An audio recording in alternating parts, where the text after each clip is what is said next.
നിയമസഭാ തെരഞ്ഞെടുപ്പിന് ഇനി വെറും ഒരു മാസം മാത്രമാണ് ശേഷിക്കുന്നത്. മൂന്ന് മുന്നണികളും അവരവരുടെ വിജയം ഉറപ്പിക്കാൻ കച്ചകെട്ടി ശക്തമായ പ്രചരണമാണ് തയ്യാറാക്കുന്നത്. BJP ആകട്ടെ ശക്തമായ മുന്നേറ്റം കാഴ്ചവെക്കാനുള്ള ഒരുക്കങ്ങൾ അണിയറയിൽ പൂർത്തിയാക്കിയിരിക്കുകയാണ്. BJPയുടെ ആദ്യ സാധ്യത സ്ഥാനാർത്ഥി പട്ടിക കഴിഞ്ഞ 2 ആഴ്ചയ്ക്ക് മുൻപെയാണ് അവർ പുറത്തുവിട്ടതെങ്കിലും സീറ്റുകൾ നൽകുന്നതിൽ ഇതുവരെയും അന്തിമ തീരുമാനം പുറത്തു വന്നിരുന്നില്ല. എന്നാൽ ഇപ്പോൾ പുറത്തു വരുന്ന ചില വാർത്തകൾ പ്രകാരം BJP സംസ്ഥാന വൈസ് പ്രസിഡന്റും ശാസ്തമംഗലം കൗൺസിലറുമായ മുൻ IPS ഉദ്യോഗസ്ഥ കൂടിയായ R. ശ്രീലേഖ മത്സരിക്കുമെന്ന റിപ്പോർട്ടുകളാണ് പുറത്തു വന്നിരിക്കുന്നത്. അവരാകട്ടെ വട്ടിയൂർക്കാവ് മണ്ഡലത്തിൽ സ്ഥാനാർത്ഥിയായി മത്സരിക്കും. ഇതുമായി ബന്ധപ്പെട്ട് നാളെ മുതൽ വട്ടിയൂർക്കാവ് നിയമസഭാ മണ്ഡലത്തിലെ BJPയുടെ തിരഞ്ഞെടുപ്പ് പ്രചരണം, BJPയുടെ തിരഞ്ഞെടുപ്പ് പ്രചരണ പ്രവർത്തനങ്ങൾക്ക് തുടക്കമാകുമെന്ന വിവരങ്ങളാണ് പുറത്തുവരുന്നത്. ഇതോടുകൂടി തന്നെ BJP ആകട്ടെ രണ്ടും കൽപ്പിച്ച് ശക്തമായി തന്നെ രംഗത്ത് ഈ കളം ഉറപ്പിക്കാനുള്ള നീക്കങ്ങളാണ് നടത്തിയിരിക്കുന്നത്.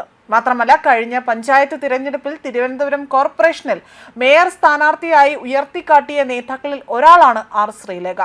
എന്നാൽ ഒടുവിൽ മേയർ VV രാജേഷിനെ, മേയർ സ്ഥാനാർത്ഥി അതിലേക്ക് VV രാജേഷിനെയാണ് തിരഞ്ഞെടുത്തത്. പിന്നെ ഇതുമായി ബന്ധപ്പെട്ട് ഒരു പൊട്ടിത്തെറി പോലും ആ പാർട്ടിക്കുള്ളിൽ ഉണ്ടായെങ്കിലും പിന്നീട് അതെല്ലാം മാറ്റിക്കൊണ്ട് R. ശ്രീലേഖയ്ക്ക് നിയമസഭാ തെരഞ്ഞെടുപ്പിൽ സീറ്റ് വാഗ്ദാനം ചെയ്യുകയാണ് ഉണ്ടായതെന്നും വിവരങ്ങൾ ഇതിനു മുൻപേ തന്നെ പുറത്തു വന്നതാണ്. ആദ്യം കടുത്ത അതൃപ്തി പ്രകടമാക്കിയെങ്കിൽ പോലും പിന്നീട് അവർ ഇതിൽ സമ്മതിക്കുകയാണ് ഉണ്ടായിരിക്കുന്നത്. BJP കൗൺസിലർമാരുടെ എല്ലാവരുടെയും ഇവരെല്ലാവരും പ്രധാനമന്ത്രി നരേന്ദ്രമോദിയുമായി ഒരു സംവാദത്തിന് തയ്യാറായി. അദ്ദേഹത്തെ സന്ദർശിക്കാനായി ഡൽഹിയിലേക്ക് യാത്ര പോയപ്പോൾ പോലും R. ശ്രീലേഖ ഇതിൽ പങ്കെടുത്തില്ല. ഇതിലും കടുത്ത വിമർശനങ്ങളാണ് പുറത്തു വന്നത്.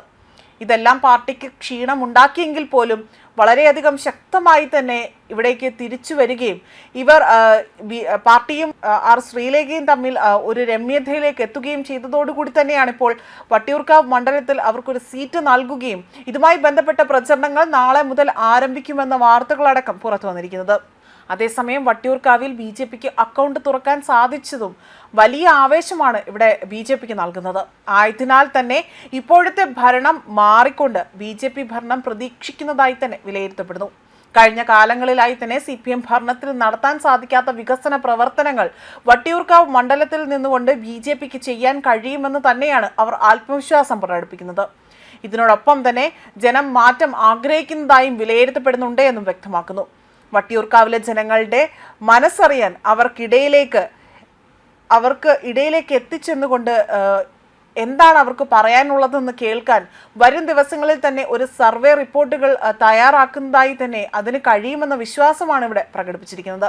ആയതിനാൽ തന്നെ ഈ സ്ഥാനാർത്ഥി നിർണയം ശരിയാണോ എന്നത് ജനം തന്നെ തീരുമാനിക്കുമെന്നതിലും ഇവിടെ സംശയം ഉദിക്കുന്നില്ല. അതേപോലെ തന്നെ വട്ടിയൂർക്കാവ് നിയമസഭാ മണ്ഡലത്തിൽ BJP സ്ഥാനാർത്ഥിയായിട്ടാണ് ഇപ്പോൾ മുൻ IPS ഉദ്യോഗസ്ഥയും BJP സംസ്ഥാന വൈസ് പ്രസിഡന്റുമായ R. ശ്രീലേഖയെ തിരഞ്ഞെടുത്തിരിക്കുന്നത്. അവർ ഇവിടെ വമ്പൻ വിജയം കരസ്ഥമാക്കാനുള്ള എല്ലാ പ്രചരണങ്ങളും അല്ലെങ്കിൽ പ്രചരണ പ്രവർത്തനങ്ങളും അതിനുള്ള മുന്നൊരുക്കങ്ങളാണ് തയ്യാറാക്കുന്നത്. മണ്ഡലത്തിലെ തിരഞ്ഞെടുപ്പ് പ്രവർത്തനങ്ങൾക്ക് നാളെ മുതൽ തുടക്കമാകും. BJPയെ സംബന്ധിച്ചിടത്തോളം ഏറെ പ്രാധാന്യമുള്ള മണ്ഡലം കൂടിയാണ് വട്ടിയൂർക്കാവ്.